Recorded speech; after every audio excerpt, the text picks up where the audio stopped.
Where? You asked me to come a little bit late. So I was waiting in the car. Yes, yes, yes. So again, salam alaikum, everybody. Some of you are so shy, they didn't even answer me. So I'm going to ask you one by one. How about that? Salam alaikum. There's nothing to be. No, still some of you are looking, to see. No, you're fine. You're fine. Okay. Somebody is still shy. That's okay. It's okay. We'll get to relax a little bit. Okay.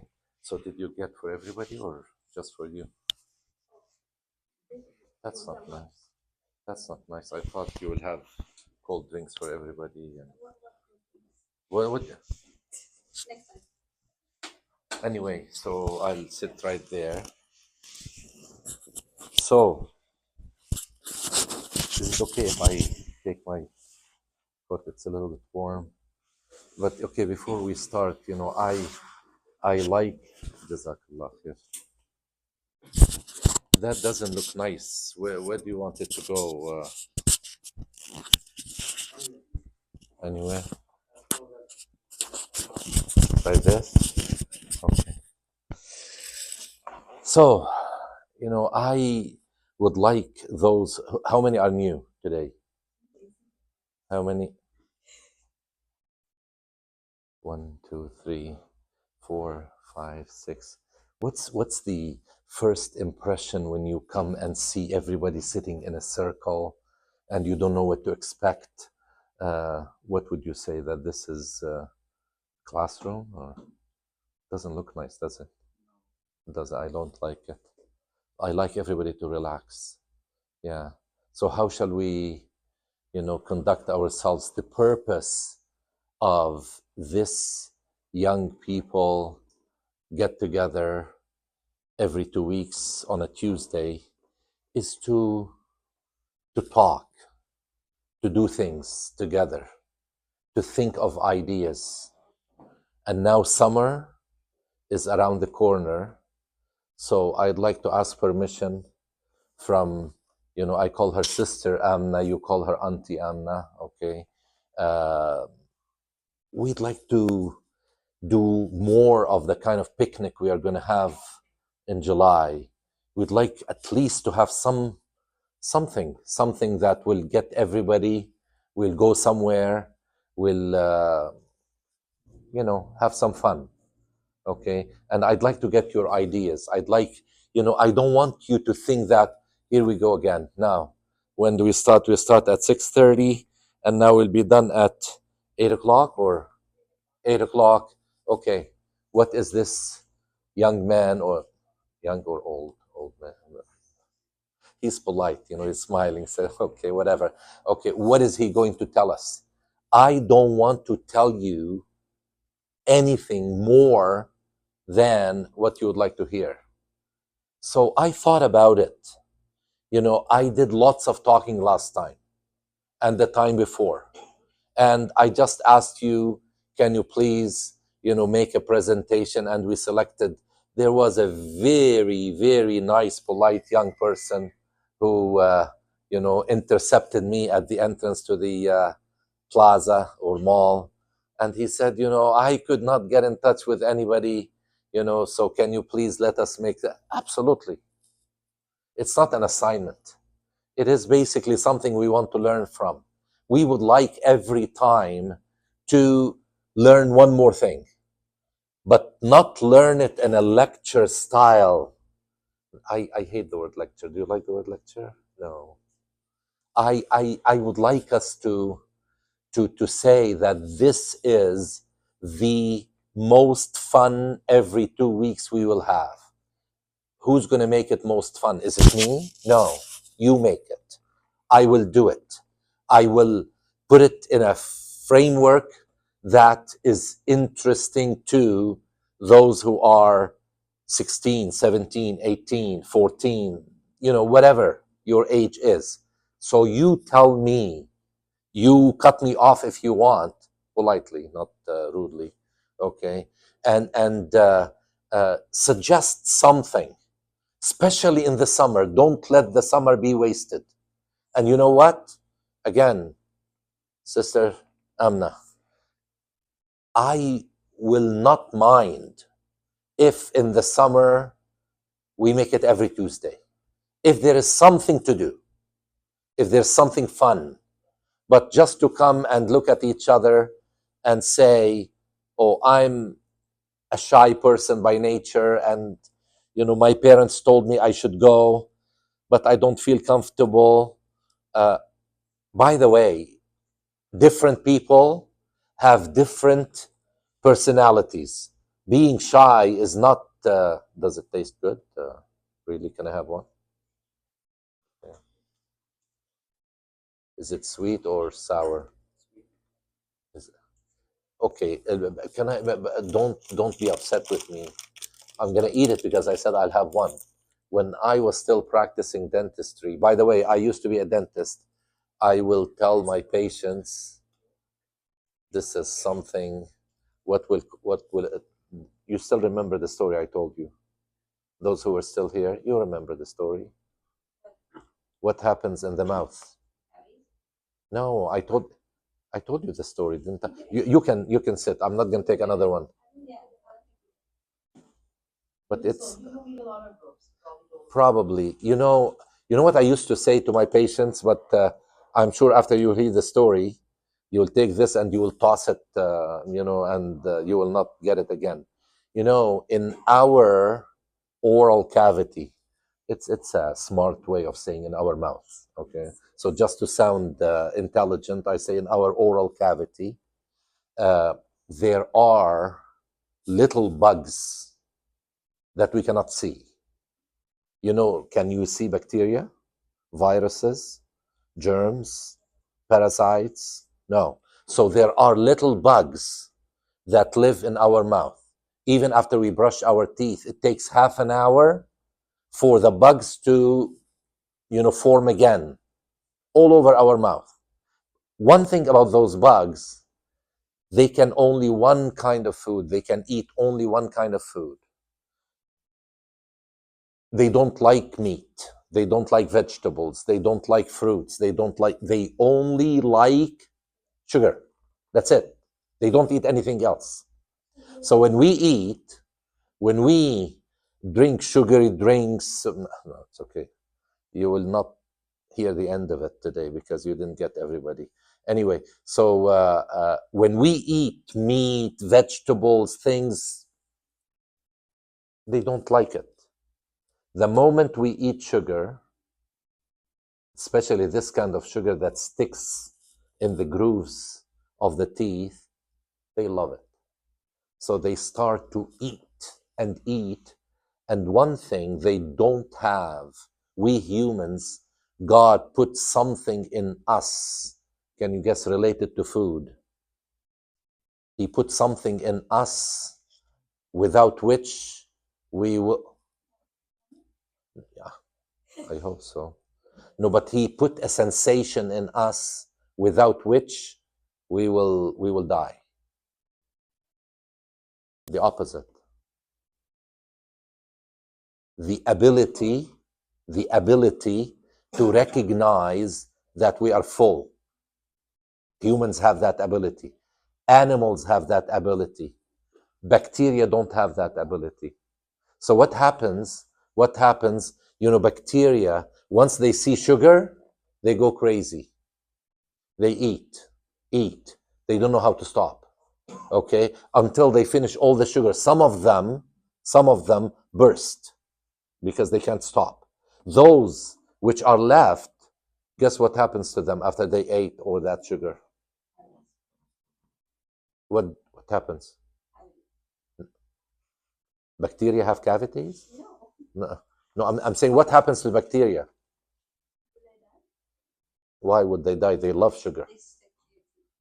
No, after they eat lots and lots and lots and lots. I know you are laughing because you know the answer.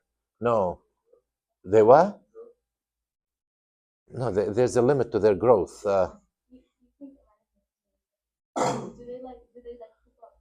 They have to do poo-poo. It's natural. They do. I know. Okay, they have to do poo-poo.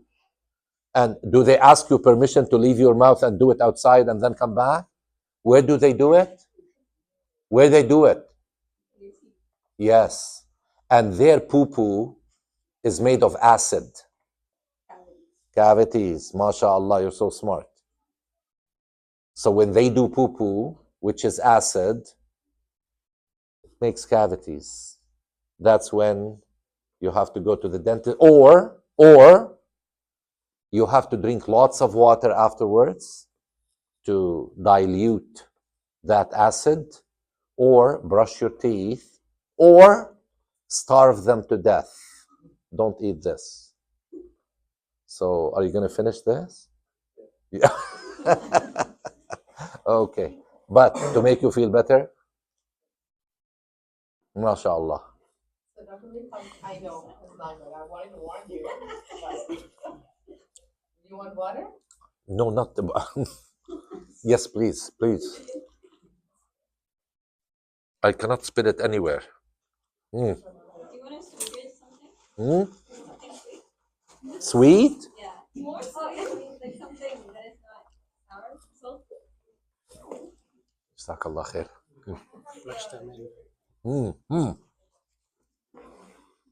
Anyway, I want to tell you something that always makes me think, and I used it at many stations in my life.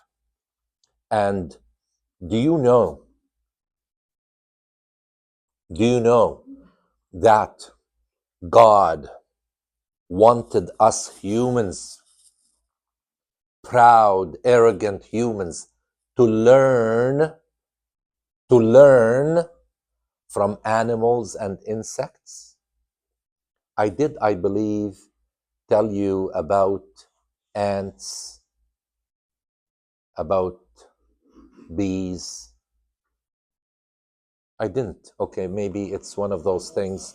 So today, I want to tell you a story, but before I tell you the story, please allow me to drink some sip of water because of someone who's still eating. I don't know how he's doing yet.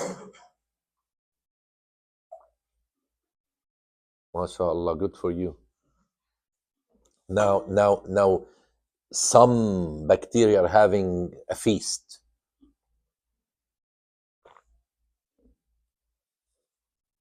Now, tell me what I'm doing wrong, please. So let's learn this. Let's learn this because what did you? Who told you I didn't say Bismillah? Do I have to announce it loud?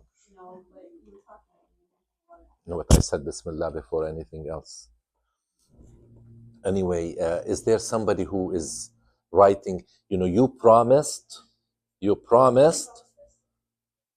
One of you promised to write notes and share it on our group, but you did it once and that was it. Okay, so now without arguing, let's mashallah, please come on in. We were waiting for you. We didn't start until you come.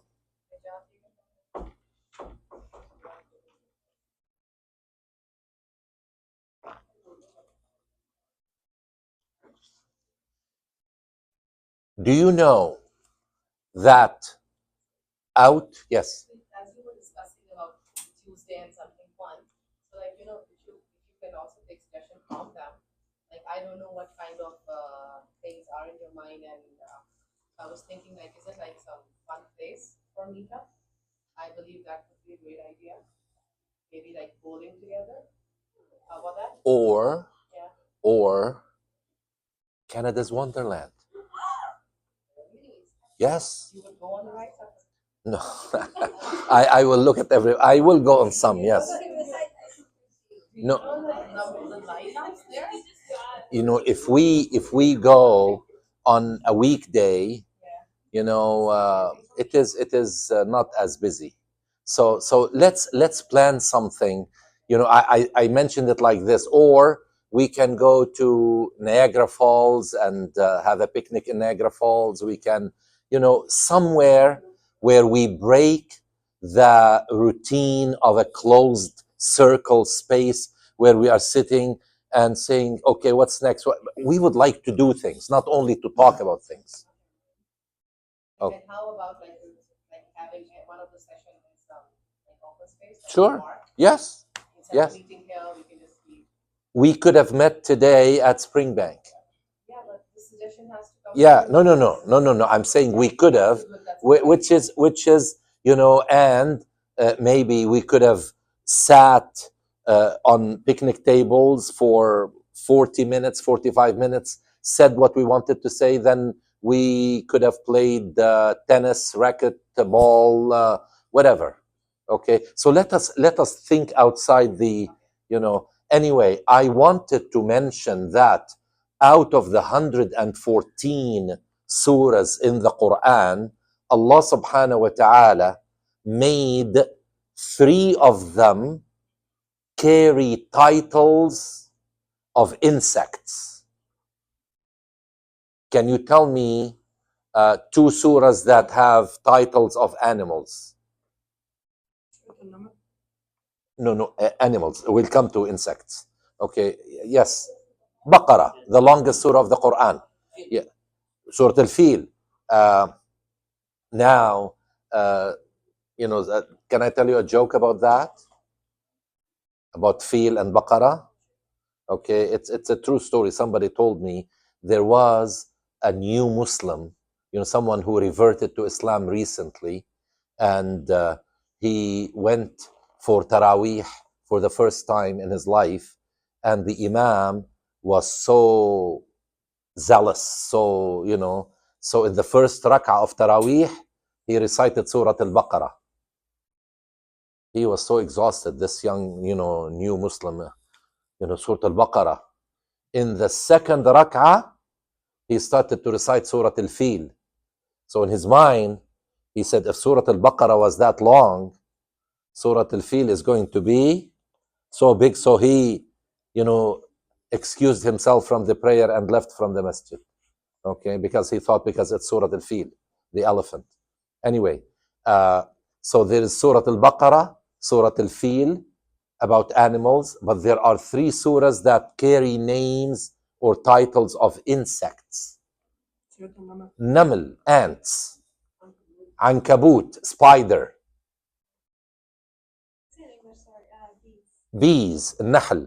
Now, I want somebody, all of you are smart, mashallah, I'm not saying you, but somebody who is exceptionally smart to tell me what's so different about bees, ants, and spider, as names of surahs of the Quran. Well, there's somebody who really could recognize, bees, ants, spider. I might be wrong, but there's something to do with they have an interaction with no, I'm just staying at the title itself. I don't want to. Yes. No, sorry, I don't mean to cut you off, but because of time, I would like somebody who said, oh yeah, something about bees, ants, and spider. No, we knew that they were insects, but something about the title, about the name itself. Come on.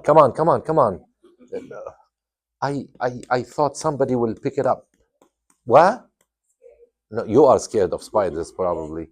Okay, I'll make it so obvious that somebody has to know the answer. I'll make it so obvious. What's so different between bees, ants, and spider?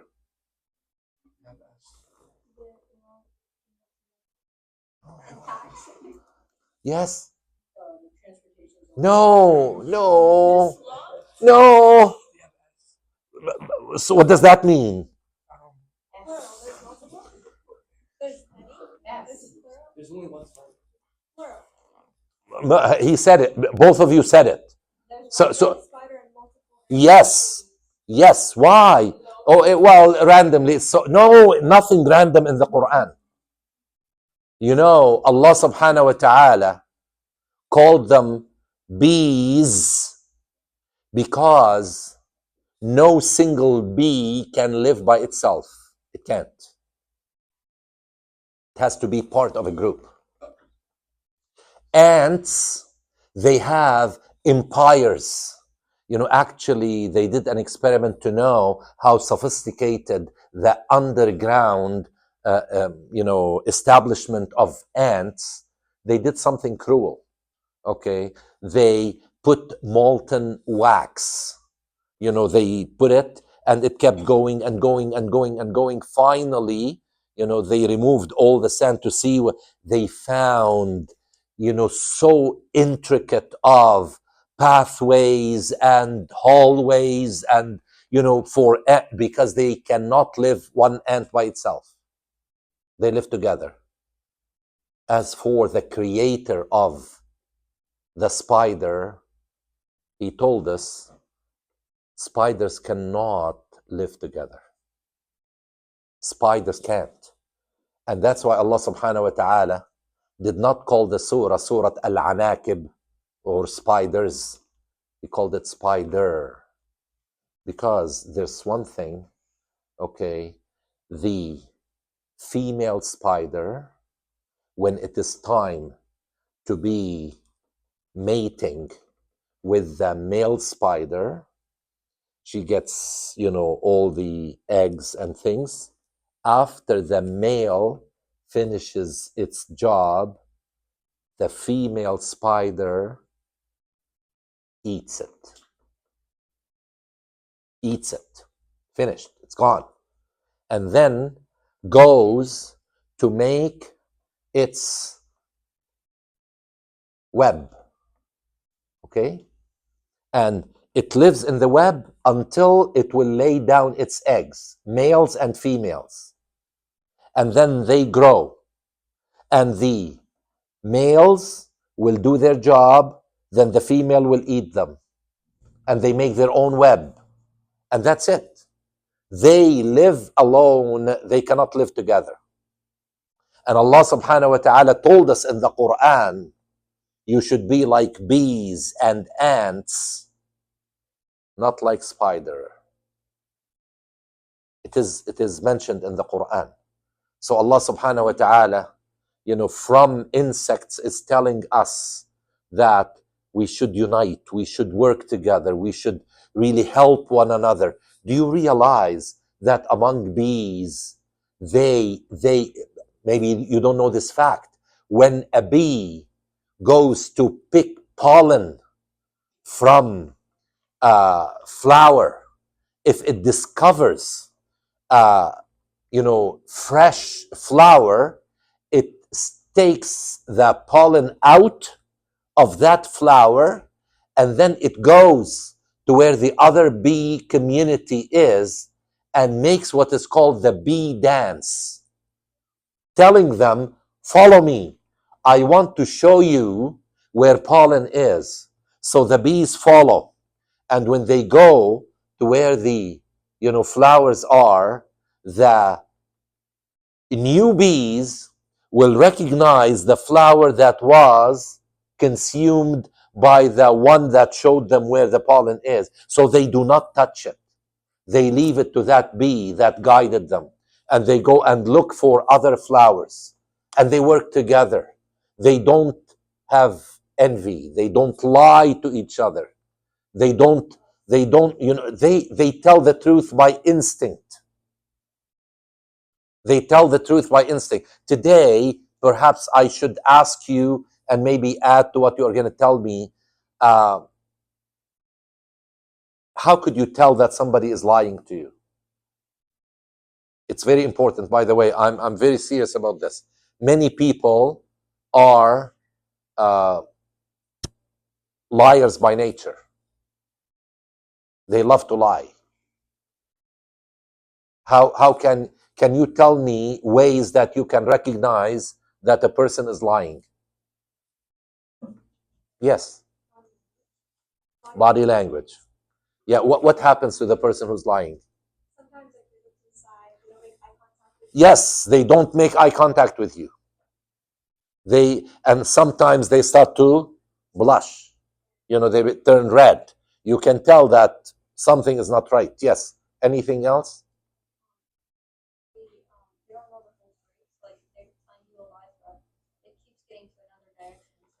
They add details that are not necessary. You can tell they are trying to add details to convince you that they are telling the truth. And but why are you telling me this?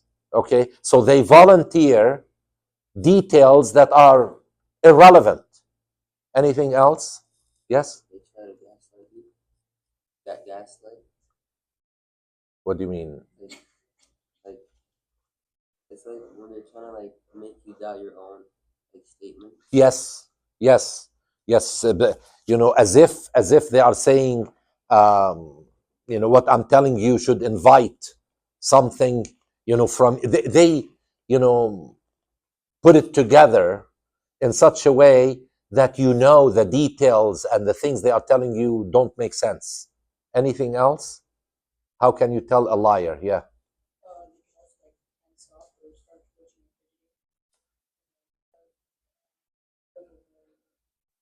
Hyperventilate, other than the body language they started with. And yes, they will stutter. So stutter, stressed body language, volunteer more details that are not necessary, gaslighting you, whatever. Okay. Now, how? Okay, if you are faced with such a situation, somebody is lying to you, and you can tell that person's lying, how would you behave? This is what I would like to. What will you do? What will you do? You play along.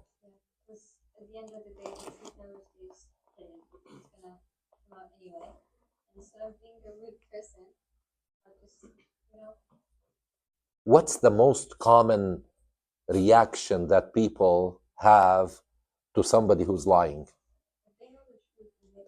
No, what's the most common? Get me. Yes.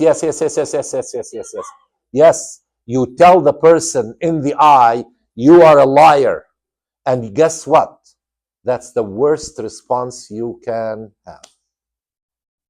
Never, never tell a liar that you are lying. What will you do then? How will you respond? Let's talk. Let's all of us. Whatever comes to your mind, nothing is a wrong answer. If you are thinking of something, say it. Say it. Yes?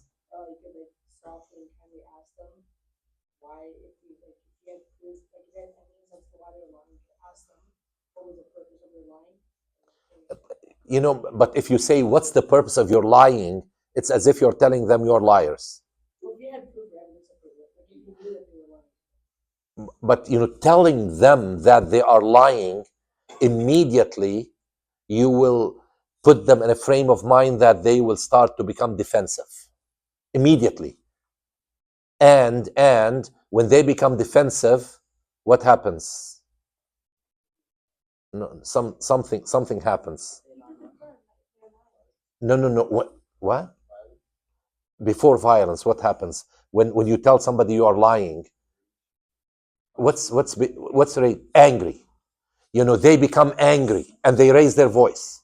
And when they raise their voice, you raise your voice, and that's how people start to develop improper behaviors. Whether they are, I know people, now people already are going for Hajj, and I'm receiving messages from some people that some of the Hujjaj are getting angry because they did not get the details of the package they paid for, and they are put in a different hotel. And why are you taking me by bus to Mecca instead of by train? And why, and they are interpreting those who gave them the package as, you're lying to me. And that's, even the best of people may misbehave. And the reason I'm talking about lying is that it's one of the common things that we encounter. So what's the best way to deal with lying? I would like to hear from those who did not talk yet. You talked enough. Okay, not that I don't like to hear your talking, but I'd like to hear from those who did not. What's the best way to deal with lying? Nobody wants to talk, so you can talk. Yeah. Tell them that you know a different side of story. Yes. Tell them that, hey, I might know that what you find, but I know a different thing. Well, yeah, you may tell them that, as far as I know, it's such and such, and see what they say. Okay? Now, Allah subhanahu wa ta'ala in the Quran, okay, yes, you want to say something? I heard one time that if you like hide like the bad deeds of others, like you don't like expose them, then Allah will like cover or like hide your bad deeds on the day of judgment. You are right. That's a hadith of Prophet Muhammad sallallahu alaihi wasallam. Yeah. When she gets excited, she anyway. Yeah, you are right. This is a hadith of Prophet Muhammad sallallahu alaihi wasallam, and Allah subhanahu wa ta'ala in the Quran told us that the worst of sins after shirk, which is, we'll talk about shirk. We alluded to that one day at the house of the Caring Canadians. We talked about shirk and the tawheed, the oneness of Allah subhanahu wa ta'ala. We will revisit that another time. But next in line is telling lies. Allah subhanahu wa ta'ala does not accept that, does not allow it to go unnoticed. And on the day of judgment, we will be held responsible for all the lies that we made in our lives. And Prophet Muhammad sallallahu alaihi wasallam was asked once, can a believer be a coward? He said, sure, yes. Can a believer be stingy? Not like to he said, yes. Can a believer not be very clean? He said, yes, possibly. Can a believer be this? Can a believer be this? And he said, yes, yes, yes, yes. Then he was asked, can a believer be a liar? He said, no. No. Which means that even if we feel we will get ourselves in trouble, if we tell the truth, we have to tell the truth. You know, I tell you one story. A mother and her son came to my office, and they told me the story. The mother was basically, washing the clothes of her son when it was her practice to check in pockets to make sure there's nothing that can be spoiled if put in the wash. And she, detected something that is not right, and when she discovered it and she faced her son with what she found, he said, this is not mine. It's, my friend so-and-so, he just put it with me because he did not want to take it home with him. And the mother knew something was not right. So she went to that friend of her son and she asked the question and discovered that it was a lie. Okay, now the relationship between the mother and the son became very, very, very tense. Okay, so I would like you to make it a habit, no matter what, you have to tell the truth. I want some brave soul to disagree with me, please. I love somebody who says, but if I am in trouble, I can lie.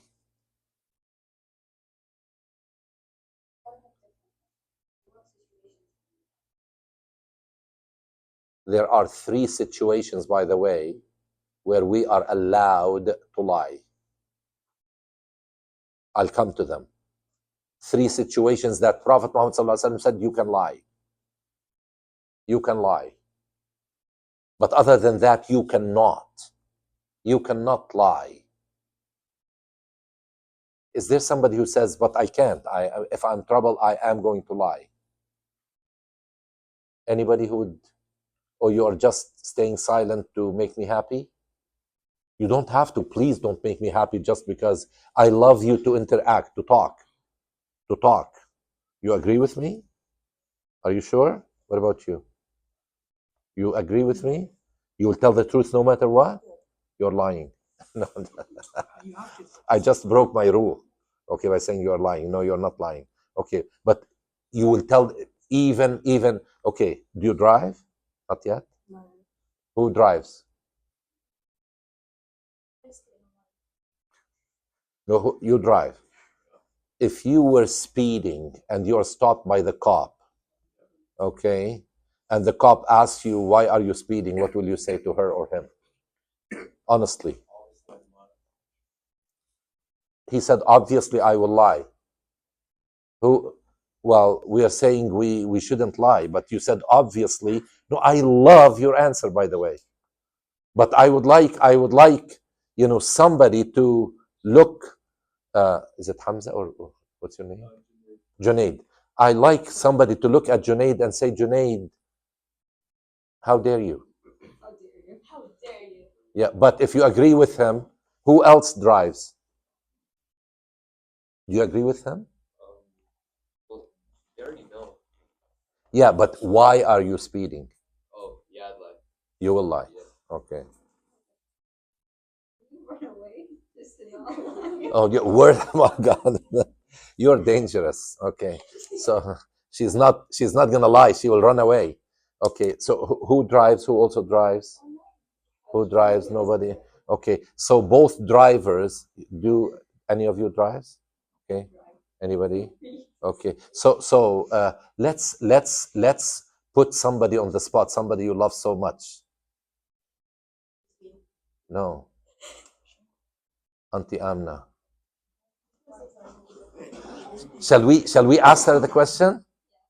If you are speeding and you are stopped by the cops, what will you say? Will you tell the truth or will you lie? Be honest.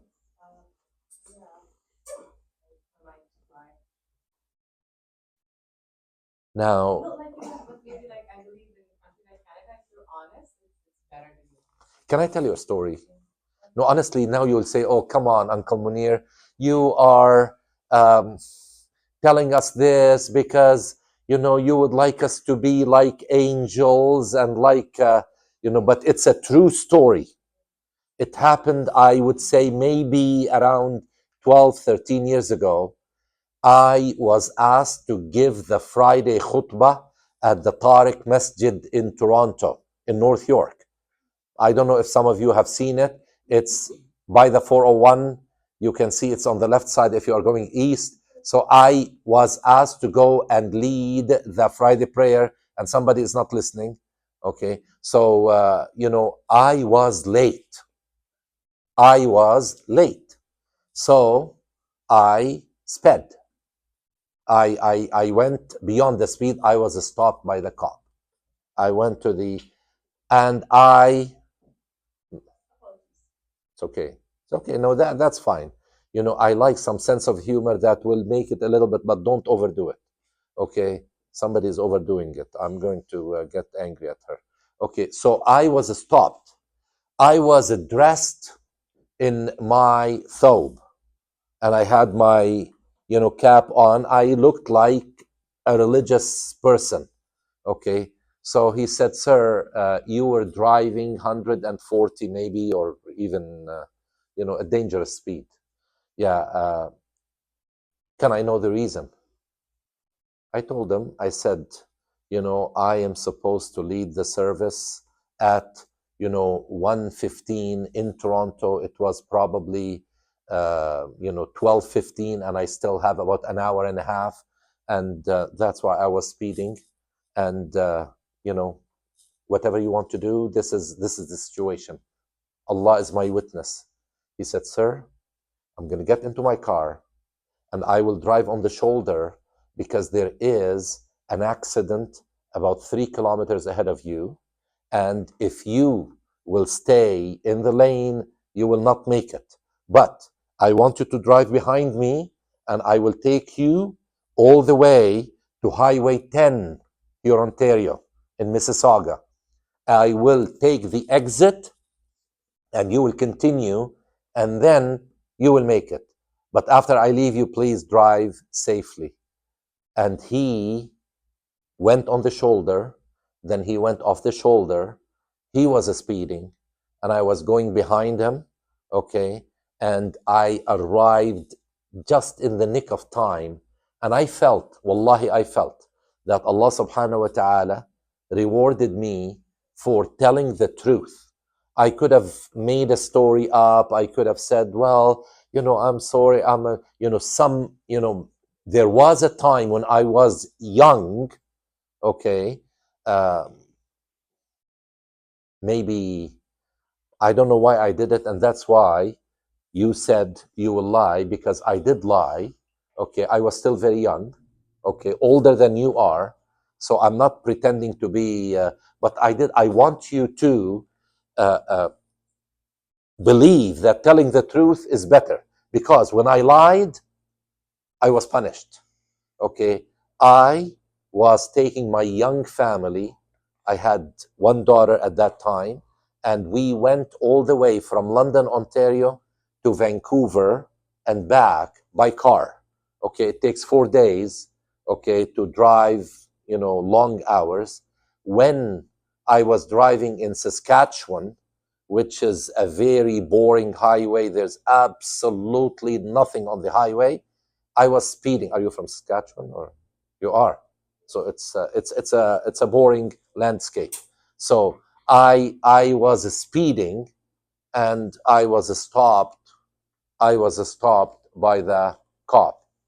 And guess what's the immediate lie that came to my mind? It's a very common lie.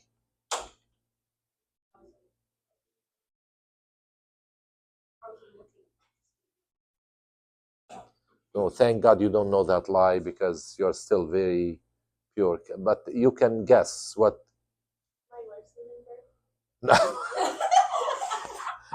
living there. It could be, but there is a simpler lie. There's a simpler lie. No. I was eating. Oh, my child is sick. I'm late for work. No. I'm Very, going to meet a sick no. person. Janaza. I need to go to the washroom. Oh. I need to go to the washroom. Guess what happened? Guess what happened? When I lied and I said I need to go to the washroom when I didn't need to go to the washroom, guess what he did? He said, okay, sir. And I said, I don't know where's he said, very close, just follow me. The same as later on, that person said, follow me. And he did what he said, follow me. And then we went to a service station. He said, that's the washroom. So I went to the washroom. I didn't need to, but I went to the washroom. When I came out of the washroom, he said, this is your ticket. He handed me my ticket, okay? Because I lied. So I want you, because it's boring. I wanted to get beyond Saskatchewan when you get bored, sometimes you do the wrong thing. Okay, so this is the lesson. I hope that you will. Yes. This is like my personal experience, 12 years of my life in Canada. This is what I've learned here, that at least in Canadian system, if you're being honest, it's actually helpful. Absolutely. Probably it's an age thing, it's age related. Yeah. But I hope the purpose of, Islam, with Islam, we are learning Islam through practical examples. Notice I'm not telling you the 5 pillars of Islam. I'm not telling you, other than, remember, we wanted to talk about the 99 names of Allah subhanahu wa ta'ala, and we still are going to talk about that. We want to learn about Islam. Hey, young ladies. Okay, anyway, we want to learn about Islam. Yes, that's the best thing you've done. So we want to learn about Islam by having fun, by learning our way. So did you learn your lesson, no lying, even if you're in trouble? Okay. Now, now, oh, I want to tell you something, but I wanted Sister Amna to, oh, here she is. Okay. I wanted to survey, about the project that you and I discussed, and that is to do a public speaking workshop. Okay, I've written a book about the art and technique of the Jumu'ah khutbah, which is about public speaking. You know, how to speak in public, how to choose your topic, how to dress to speak for certain occasions. Imagine if, for example, today I came to you dressed in a three-piece suit with a tie and things. Wouldn't you feel a kind of intimidated? Why is he dressed like this? Wouldn't you? You wouldn't? Wouldn't? What's the occasion for me to dress like this? So, okay, no, but let me tell you, this is something that I may, discuss during such a workshop, to say there is, for example, when I stand on the minbar, okay, I choose to be dressed like an imam would dress, because people would feel more comfortable that way. People would feel more comfortable if I am, you see, next Sunday, I'm asked to speak at a church, okay, during the service. So I'm going to be dressed, with a jacket and things, because I don't want them to feel that as an imam, I'm intruding on their space. They invited me to come and speak, so I will speak in a way dressed in, anyway, so topic, the way we dress, eye contact, voice up and down, and we wanted to have a group of interested young people who I would like to train, okay, to make them public speakers. Now, for those who don't know, I might have mentioned that, since I was 11 years old, I got into this field of public speaking, and I, basically trained myself. Until now, I feel very comfortable speaking in different, settings and things. So I would like to, well, somebody told you a joke. No, did you tell him a joke? Okay. Anyway, yes. So, like for all of you, I know probably at this age, you guys are not really understanding the value of what Dr. Lee is saying. And having this workshop with him, I mean, this is opportunity. A lot of people who are not in London probably would, they would know, they would like cherish that a lot.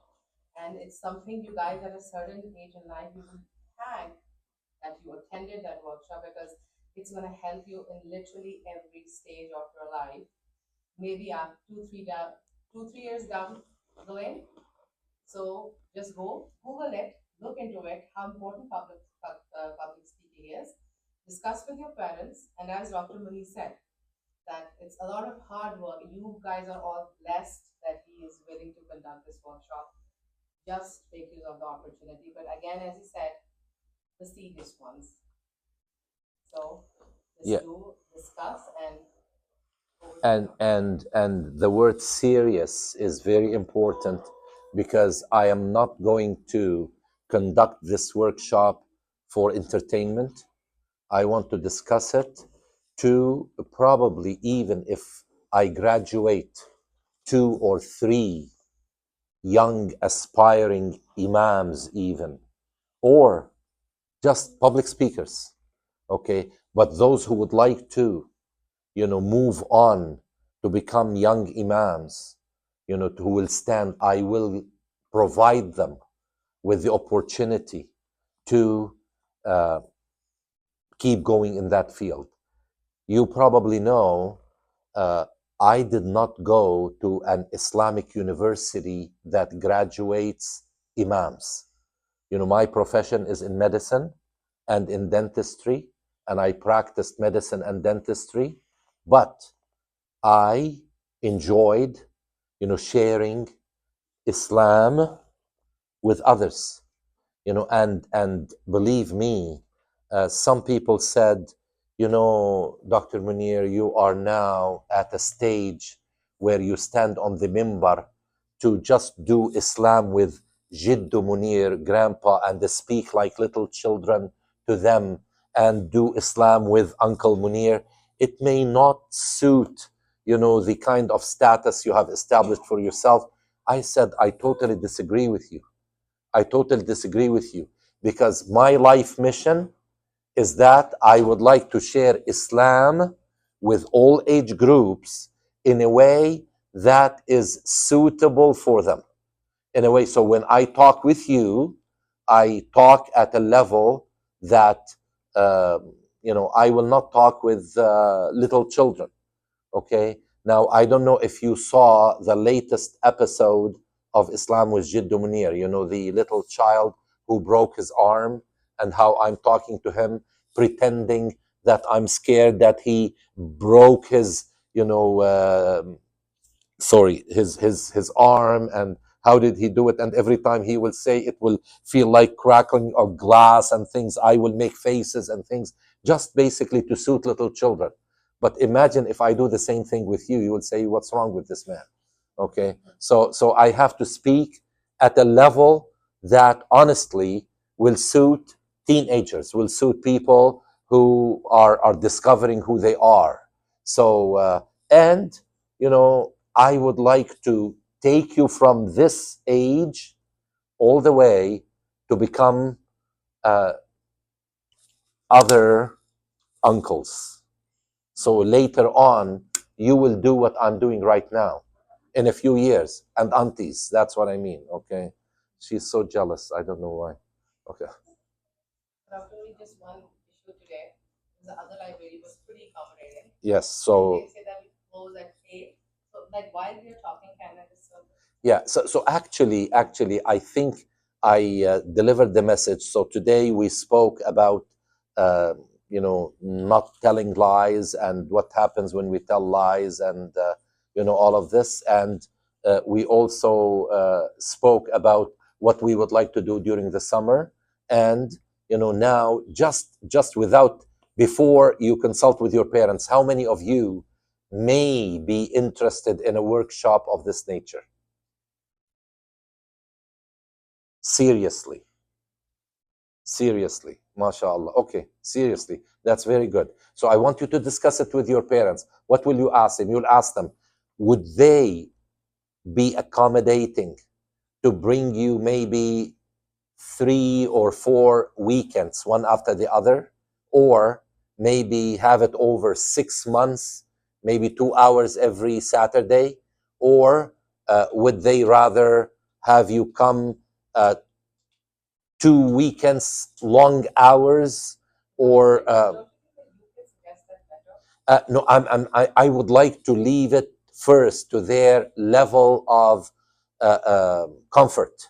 Okay, and then I will tell you what I would recommend. So please discuss it with your parents, and in order to extract that seriousness from you, I want you to know that there will be a fee that will be donated, inshallah, you know, to a charitable cause, whether it's in Gaza or it is for the Caring Canadian. Do you check the pictures with the Caring Canadian Society, what is happening in Pakistan and all the food distribution? Do you check them out? Most of them are not on Are not on that. No, I want to tell you something. Honestly, every time I see those photos, I make sure I look at each one of them to get the feeling that there are people who really look forward to uh, to a school bag, look forward to a wheelchair, look forward to eat a meal in Ramadan. So let us in Caring Canadian Society make money, okay? Maybe when we go to Canada's Wonderland, if it is $50 a day, we would say we'll make it 55.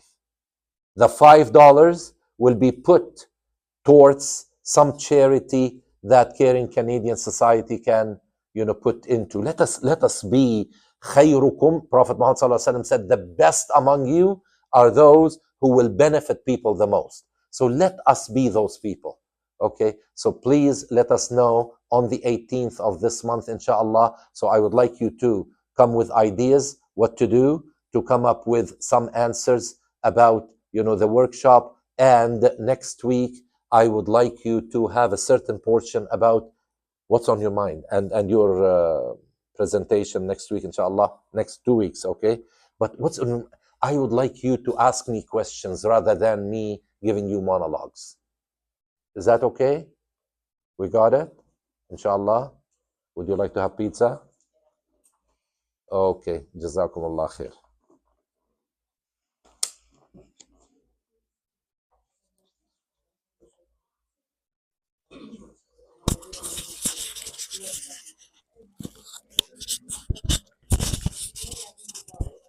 Explaining grace when lying is fine.